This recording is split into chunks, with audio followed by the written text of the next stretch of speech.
The evening light poured softly through the curtains, painting the old living room in shades of gold. Daniel arrived earlier than he expected. Eleanor was still setting the table. She looked up, surprised but smiling, a faint blush touching her cheeks. "You're early," she said, her voice warm and melodic. "I couldn't wait to see this place again," he replied, glancing around at the house filled with memories of his late wife, her daughter. Eleanor moved gracefully, her hands brushing over the tablecloth, her perfume faint but familiar. There was something comforting in her presence, something Daniel hadn't felt in years, peace mixed with a quiet, restless longing he couldn't name. They ate dinner together, laughing softly, sharing small stories about the past.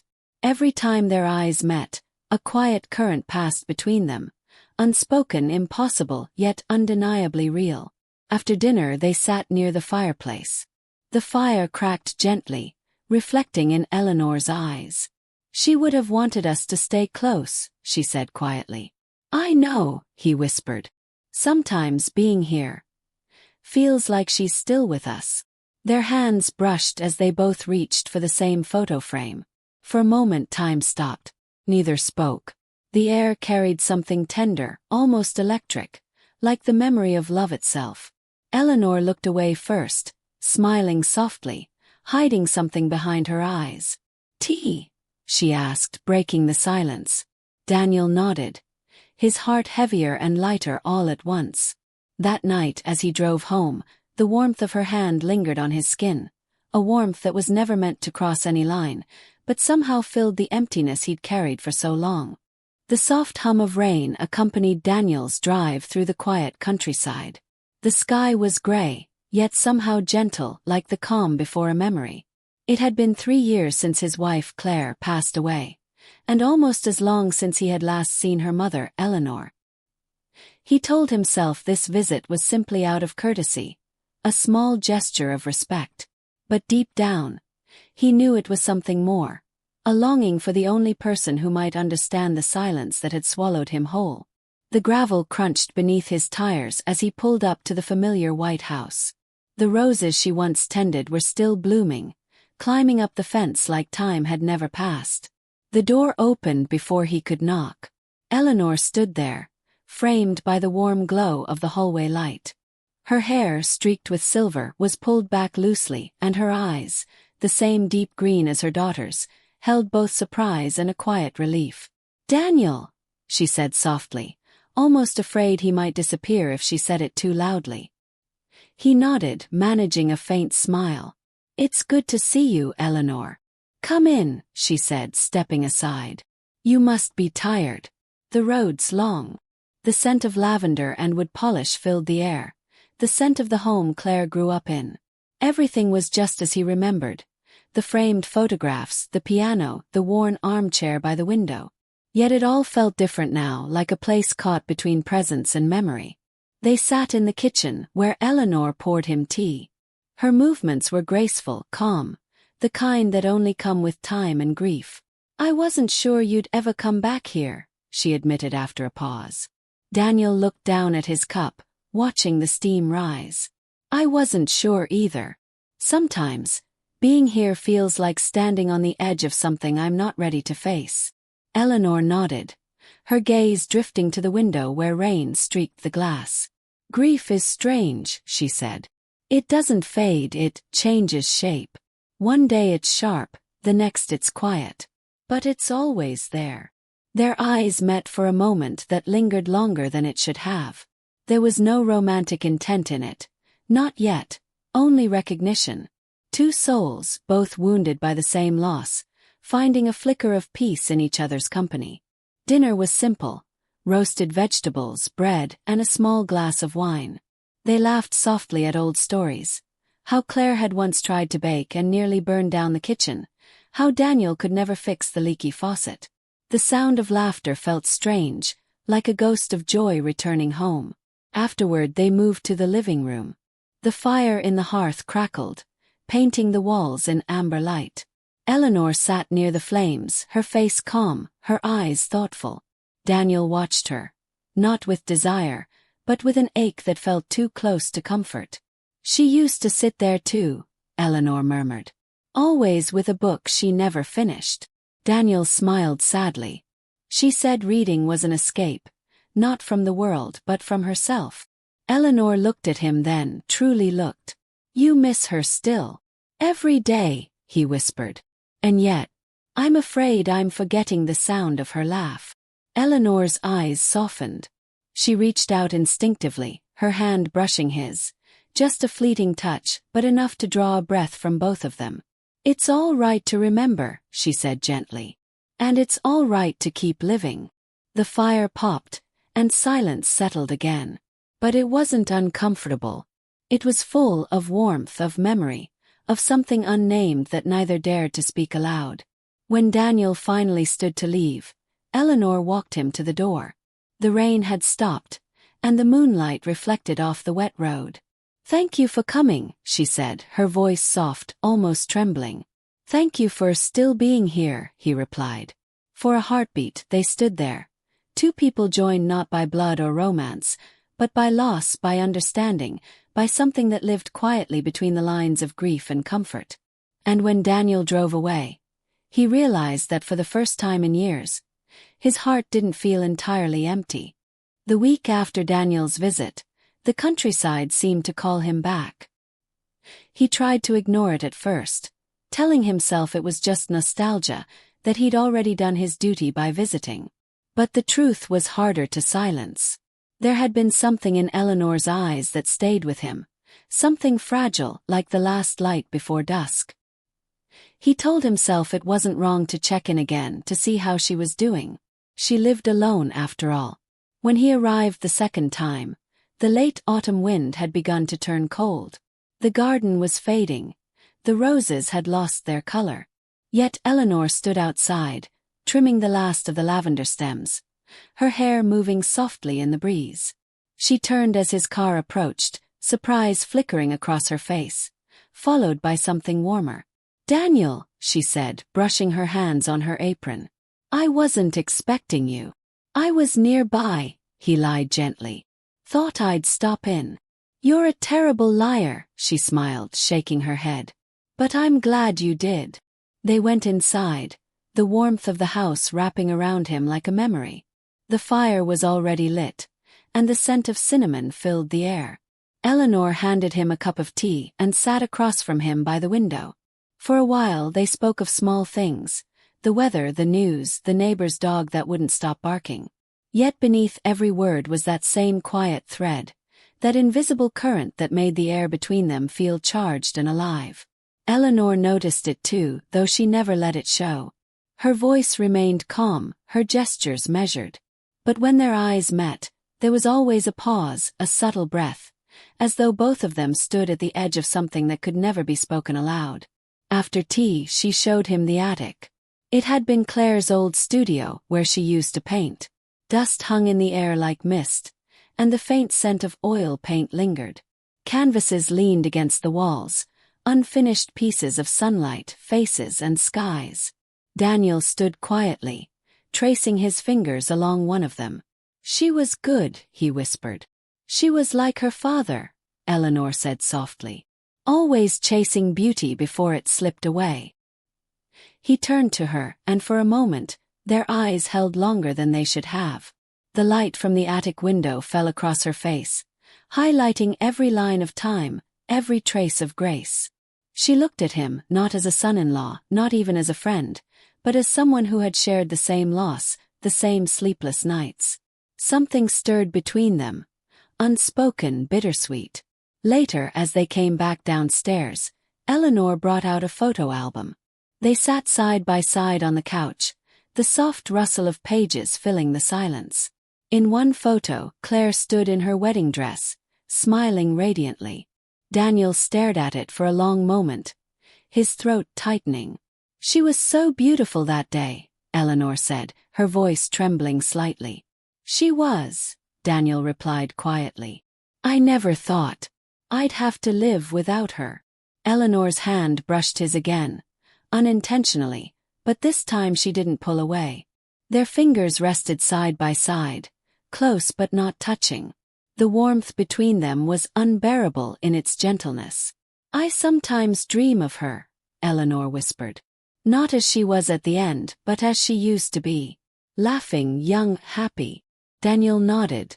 I dream of her voice. And when I wake up, it fades before I can remember what she said.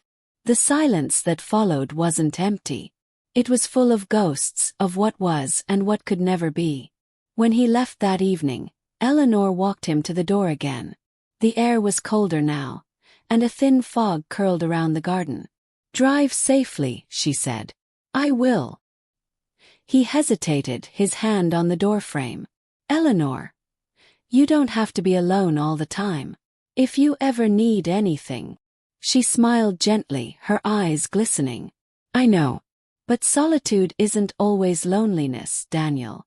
Sometimes it's just peace. He wanted to say something more, but the words refused to come. Instead, he nodded, offering her a small smile. As he turned to leave, she spoke again, her voice soft as the mist around them. Come by next week.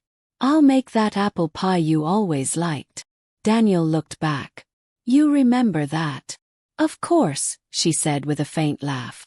You never stopped eating it. And for the first time in years, he laughed too. A real, unguarded laugh that felt strange and alive. As he drove home through the quiet roads, he felt the warmth of her presence still wrapped around him, like the scent of her lavender garden. Faint, lingering, impossible to forget. That night, when he lay awake in bed, he found himself thinking not of the past, but of the next visit. Her voice, her eyes, her calm. And though he never would have admitted it, even to himself, he was beginning to realize that the ache in his chest was no longer just grief. It was something gentler, something dangerous in its beauty, something he would never name. Winter arrived quietly, the kind that painted the countryside in soft silver tones and made every breath visible in the air. Daniel had kept his promise. He returned the next week and the week after that. Somehow, visiting Eleanor had become a rhythm, a quiet refuge that neither of them questioned. He brought small things with him each time. Books he thought she might enjoy, fresh bread from a local bakery, a new scarf he insisted was on sale. Eleanor, in turn, always had something ready for him. Warm soup, a story from her garden, or the faint smile that met him at the door. They never spoke about what these visits meant. They didn't have to. On one particularly cold afternoon, snow had begun to fall just as Daniel's car reached the gate. The flakes were large and heavy, turning the garden into a dreamlike white haze. Eleanor stood at the porch, wrapped in a shawl, her breath forming small clouds in the air.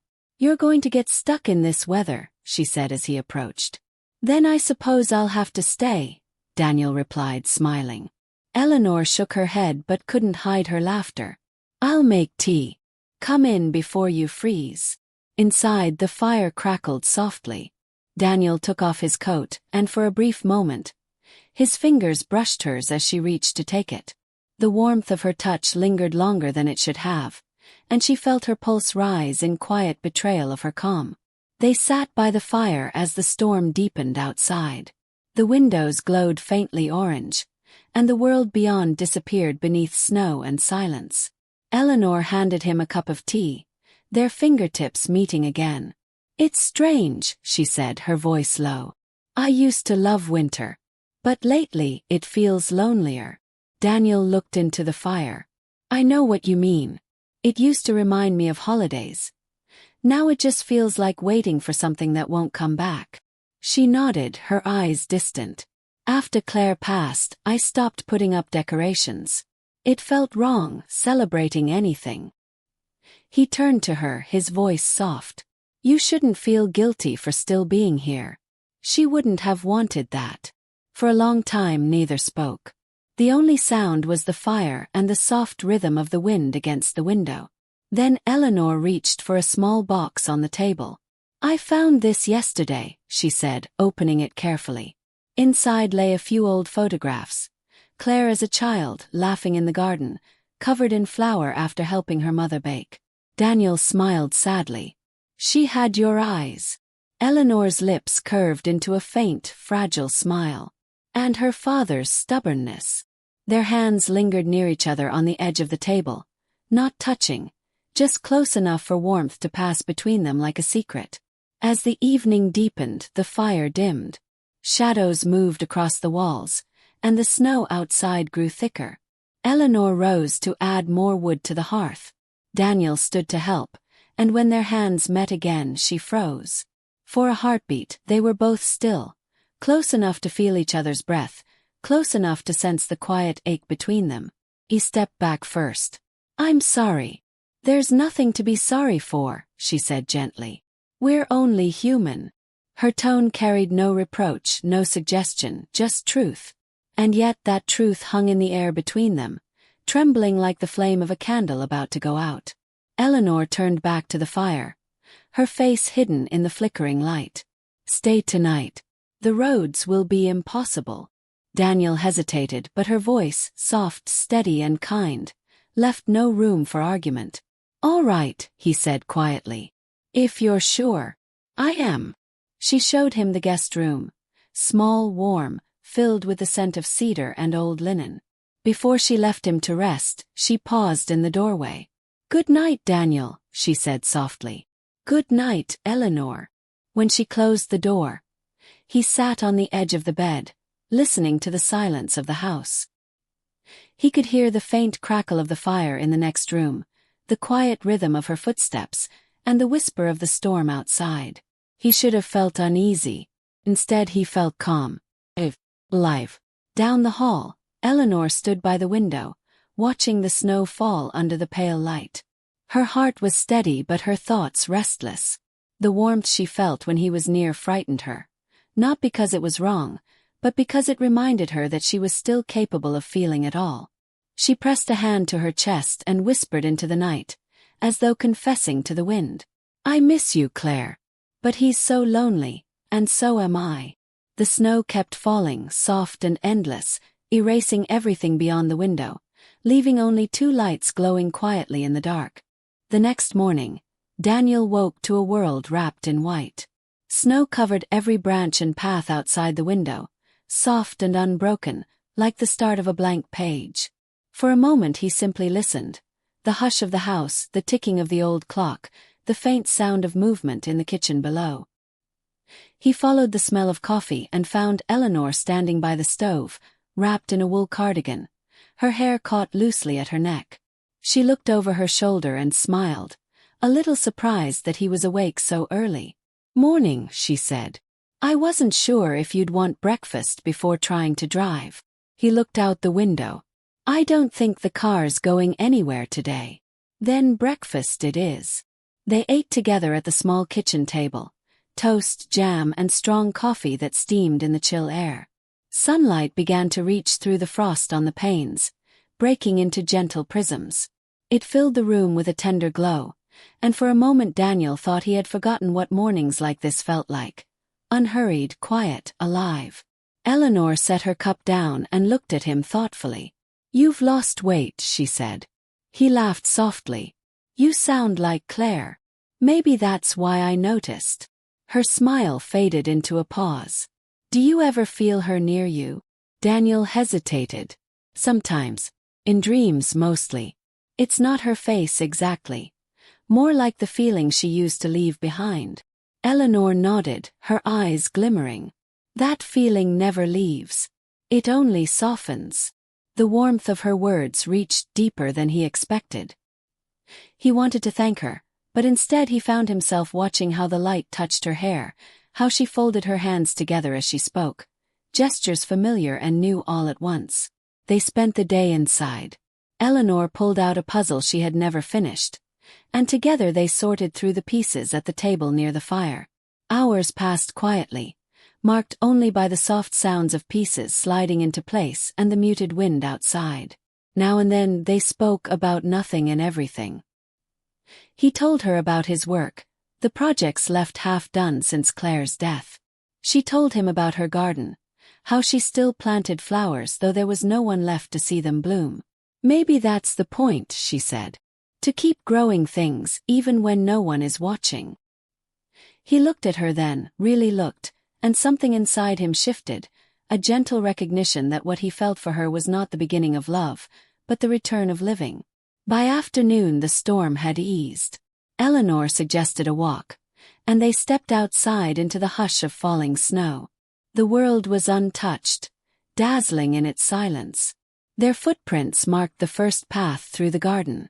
Eleanor stopped by the rose bushes, now buried in frost. "These were Claire's favorites," she said quietly. Daniel brushed the snow from one branch. "She used to bring them inside, remember? Every vase in the house full of roses." Eleanor smiled. She said they made ordinary days beautiful. The wind rose briefly, lifting a flurry of snow between them. When it settled, Eleanor was watching him with a tenderness that neither expected. "You've brought some of that beauty back here, Daniel," she said softly. He wanted to reply, but the words tangled in his throat. Instead, he simply met her gaze, a gaze that understood more than words ever could. As dusk came, they returned to the house. Daniel lit the fire while Eleanor prepared dinner, and the familiar rhythm of domestic sounds filled the rooms.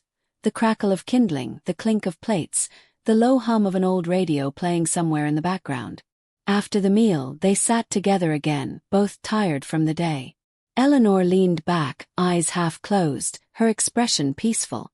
Daniel watched the firelight play across her face. "I used to hate silence," she murmured.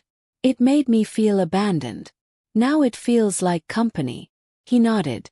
"Maybe silence is just another way to listen." She turned to him then, her smile small but full of meaning. "You've changed since you came back. There's light in you again." "I think it's this place," he said. "Or maybe it's you." The words slipped out before he could stop them. For a moment neither spoke. Then Eleanor rose, crossing to the window where the snow still fell in slow, delicate lines. "Sometimes I forget how quickly winter passes," she said, her voice barely above a whisper. "You blink, and the world starts turning green again." Daniel joined her at the window. Their reflections stood side by side in the glass, two shapes framed by the glow of the fire. Outside, the snow kept falling, soft and endless. Inside, the space between them felt full of everything they hadn't said. When he finally went to bed that night, he carried with him the quiet pulse of her voice, the warmth of her smile, and the faint scent of lavender that lingered in every room. And Eleanor, lying awake in her own room, found herself thinking of his laughter. How strange it was that something as simple as sound could feel like hope. By the third morning the snow began to melt. Thin threads of water slid from the roof and traced clear lines down the windows. The world outside the house shimmered as though the light itself were learning to breathe again. Daniel stood in the doorway of the kitchen, watching Eleanor pour hot water into a tall glass vase. She had gathered a few branches from the garden, bare twigs that looked dead but, she explained, would bloom with tiny white flowers once the room warmed them. "It's called forcing," she said. "You bring spring inside before it's ready to come on its own." Daniel smiled. "A beautiful kind of impatience." She laughed softly. "Exactly." The house felt alive that morning. The faint sound of water boiling, the smell of toast, the ticking of the old clock. For the first time in years, Daniel felt as though the ordinary rhythm of living had returned to him. He realized he had not spoken about his wife once that morning, and the absence of her name no longer felt like betrayal. Felt like breathing again. Eleanor noticed it too. She watched him move around the kitchen, helping her clear the table, humming quietly to himself. There was a steadiness in him she hadn't seen before, and seeing it filled her with a quiet pride. After breakfast, they bundled up and went outside to clear the path to the road. The air was crisp and bright, sunlight bouncing off the snow like scattered glass. Daniel shoveled while Eleanor swept the porch. They worked in companionable silence, stopping now and then to point out the way icicles caught the light or how the birds were already returning to the trees. When the work was done, they stood together for a moment, breathing in the cold. "It's funny," Daniel said. 3 months ago I couldn't stand being anywhere near winter. Now it feels peaceful." Eleanor looked up at the pale blue sky. "Grief changes with the seasons. It doesn't disappear. It just learns to rest." He nodded. "You make everything sound wiser than it should be." She smiled. That's just age. You'll get there. They both laughed, and the sound carried lightly into the air. Back inside, Daniel offered to fix the loose hinge on the old piano lid. Eleanor sat nearby, dusting the framed photos that stood on top of it. The piano hadn't been opened in years. When he pressed one of the keys, it answered with a low, cracked tone that still managed to sound alive. "Play something," she said. "I haven't played since Claire." "Then start again today." He hesitated, then sat down. His fingers were stiff at first, but soon a soft melody filled the room. Uncertain, slow, yet undeniably beautiful. Eleanor closed her eyes and let the sound wash through her. It reminded her of her daughter's laughter, of dinners long ago, of small joys that time hadn't taken completely. When the final note faded, she clapped quietly. "You haven't lost it." He turned toward her. "Maybe music never really leaves. It just waits for you to listen again." They spent the afternoon sorting through boxes of books and old letters that had gathered in the hallway. Some made them laugh, others drew quiet tears. Each discovery felt like stitching together two fragments of the same memory. At one point Eleanor found a letter from Claire, written years ago. "Mum, Daniel makes the worst coffee, but he tries every morning. I think love is mostly about trying." Eleanor handed it to him silently. He read it, his eyes glistening, then folded it carefully and set it aside. "She always made things sound simple," he said. "She understood that kindness was more important than perfection," Eleanor replied. Evening fell slowly. The snow outside reflected the fading light, and the rooms of the house turned golden. Eleanor lit 2 candles on the mantelpiece. Their glow softened everything, the lines on her face, the sadness in his eyes, the shadows that had clung to them both for so long. "Do you ever think about leaving here?" Daniel asked. "Sometimes," she said. "But this house is full of stories. If I left, I think they'd fade." He nodded. "Maybe staying is another way of remembering." She looked at him then, a long, gentle look that seemed to hold gratitude and understanding all at once. "You make the memories lighter to carry," she said. "Maybe we do that for each other." The words lingered between them. There was no need for more. Later, as he prepared to leave, the road glistening faintly under the streetlight, Eleanor stood on the porch with her shawl wrapped tight. "Will you come again next weekend?" she asked. "Yes," he said simply. "If you don't mind." "Of course I don't mind." She smiled, a real smile this time, free of the sorrow that used to live behind it. As Daniel drove away, the house grew small in his rearview mirror, its windows glowing like watchful stars. He realized that what tied him to that place wasn't just memory. It was the quiet presence of someone who understood without asking. Inside, Eleanor closed the door and leaned against it for a moment, listening to the fading sound of his car. Her heart was steady now. The ache she carried had changed shape once more. No longer the sharp pain of loss, but the tender pulse of care. She turned off the lights and went upstairs.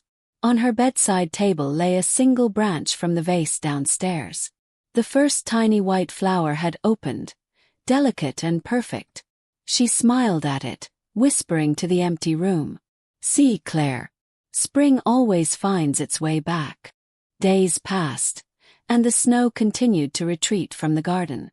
Each morning a little more of the earth showed through, dark, rich, and full of quiet promise. Daniel came by often. Sometimes with groceries, sometimes just to share a cup of tea. Eleanor stopped keeping count.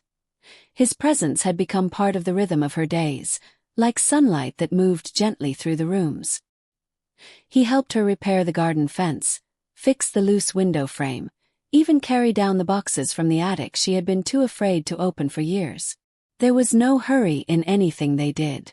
They worked slowly, pausing often to talk, about small things, forgotten dreams, and memories that no longer hurt to touch. One afternoon, as they pruned the rose bushes, Eleanor said quietly, "You know, Claire used to plant them without gloves. Said she liked the sting of the thorns.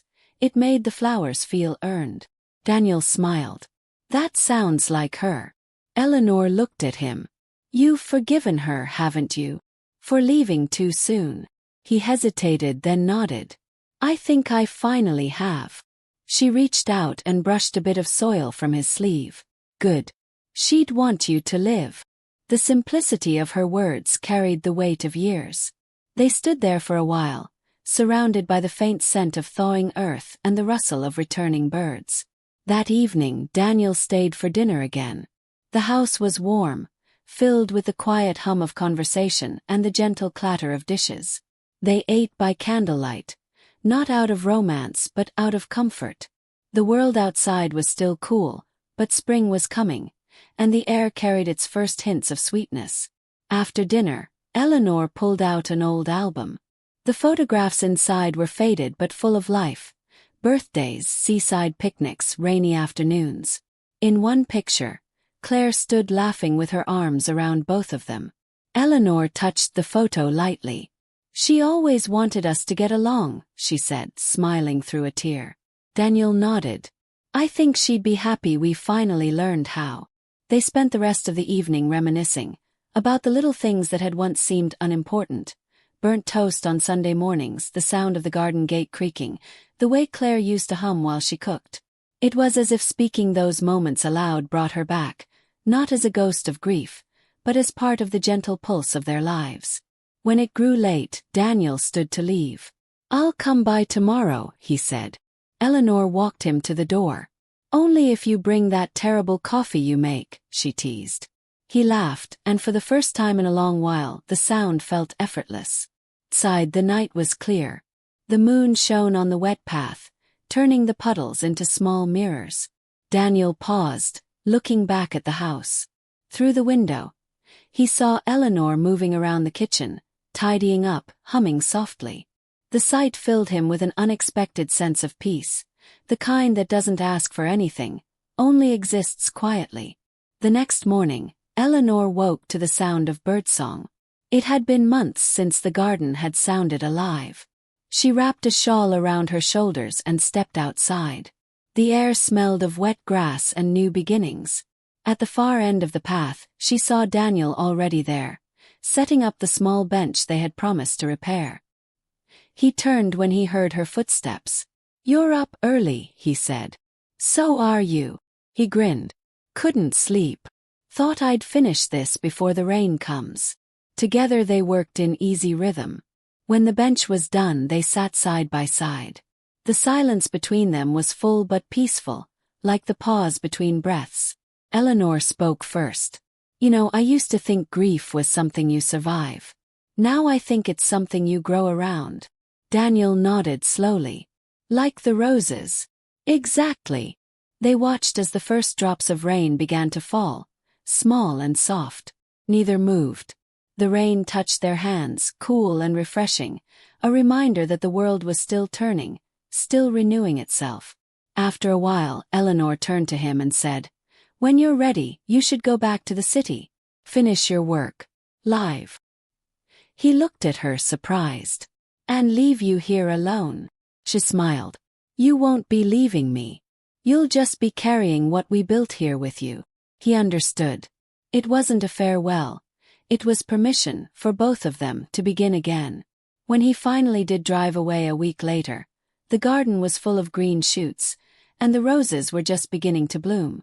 Eleanor stood on the porch, watching his car disappear down the lane. She didn't cry. She simply smiled, the calm, steady smile of someone who had found peace after a long winter. Inside, the house no longer felt empty. The piano waited in the corner. The vase on the windowsill still held one blooming branch, and the air smelled faintly of earth and rain. Eleanor sat down at the piano, pressed a key, and let a single note fill the room. It lingered in the air, clear and bright like a promise. And somewhere on the road ahead, Daniel heard that echo in his heart, a sound that told him he was finally home, not in a place, but in the quiet connection between two souls who had learned to heal together. Spring arrived almost without notice. One morning the city awoke beneath a sky so blue it looked newly painted, and Daniel felt a quiet stirring inside him, a rhythm that matched the pulse of the season.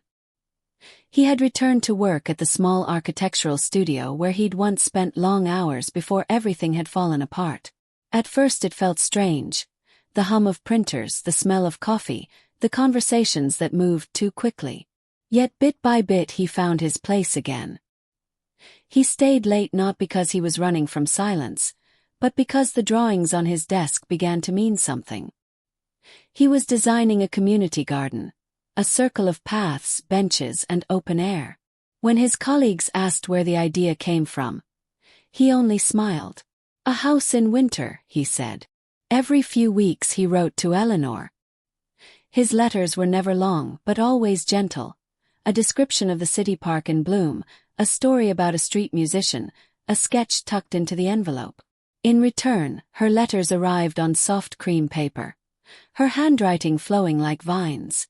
She wrote of the roses waking, of the piano she played again, of how the house seemed lighter with each passing day.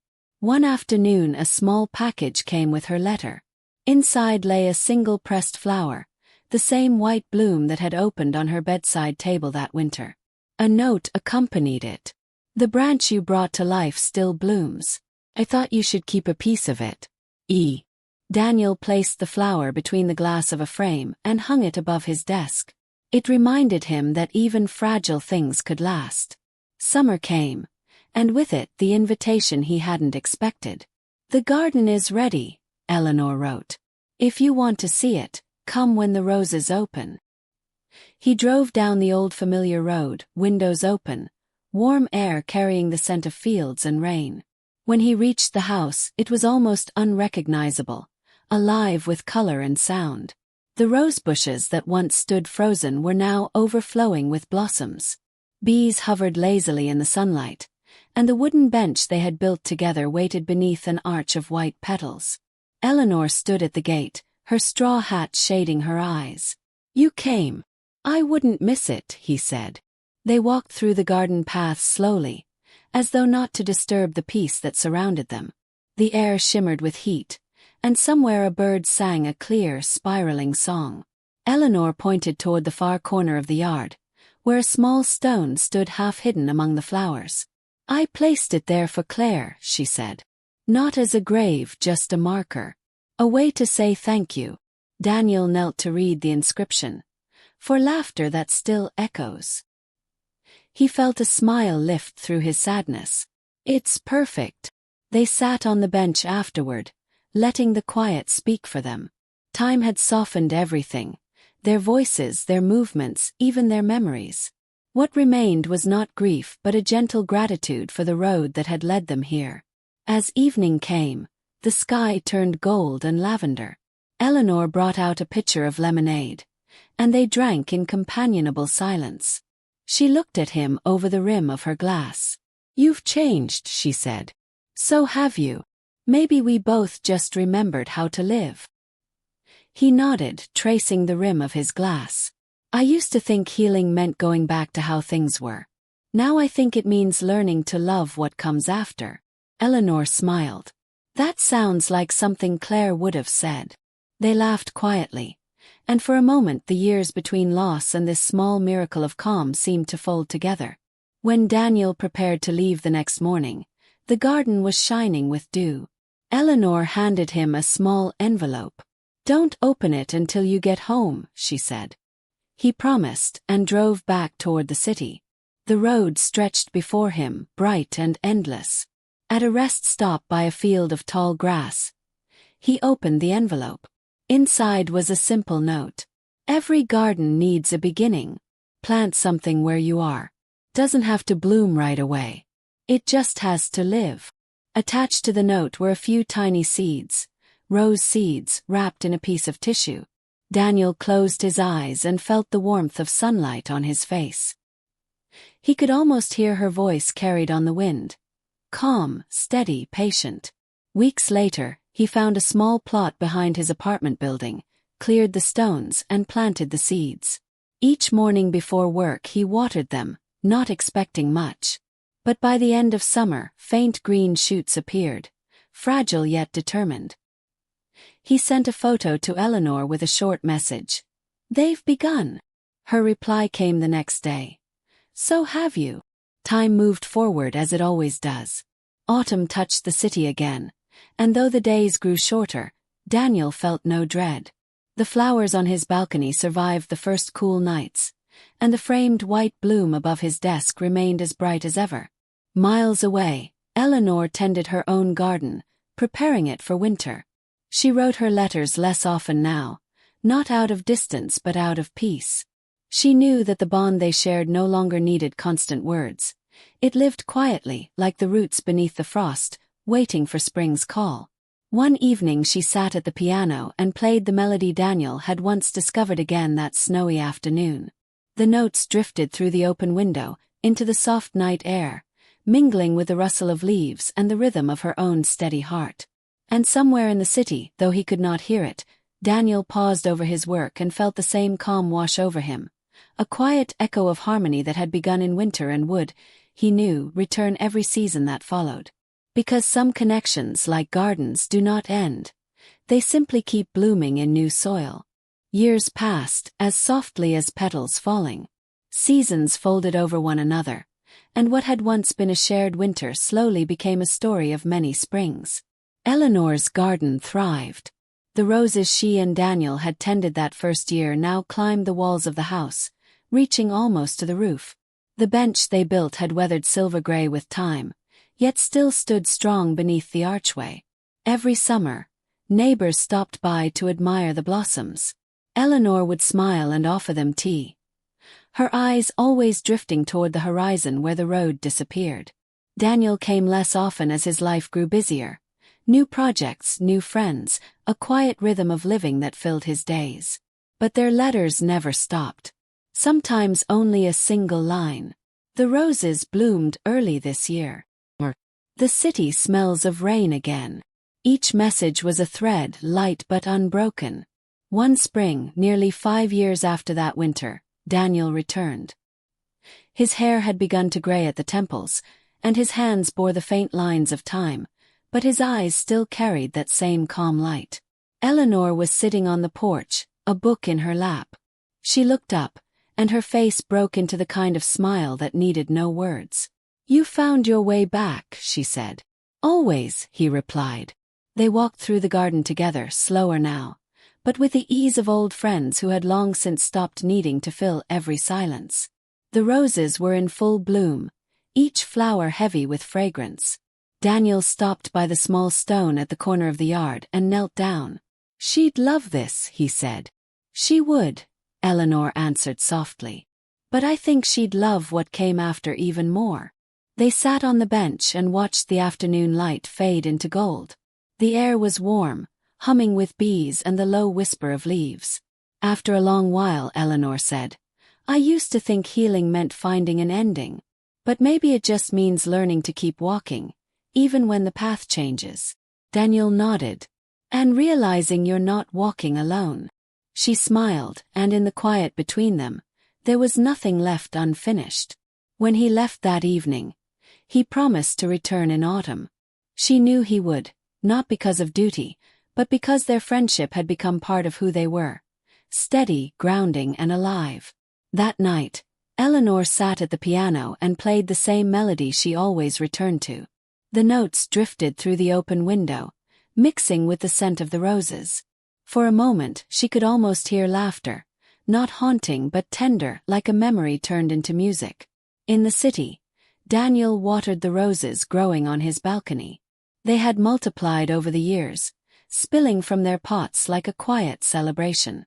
As he leaned against the railing, the faint scent of their blossoms carried him back, to the snowy mornings, the laughter, the warmth of shared silence. He smiled, not with sadness, but with a simple understanding that some bonds never fade. They change shape, but remain, living, breathing, blooming through time. And somewhere between the garden and the city, between one season and the next, that quiet melody continued, the sound of two hearts that had once been broken learning, at last, how to grow again.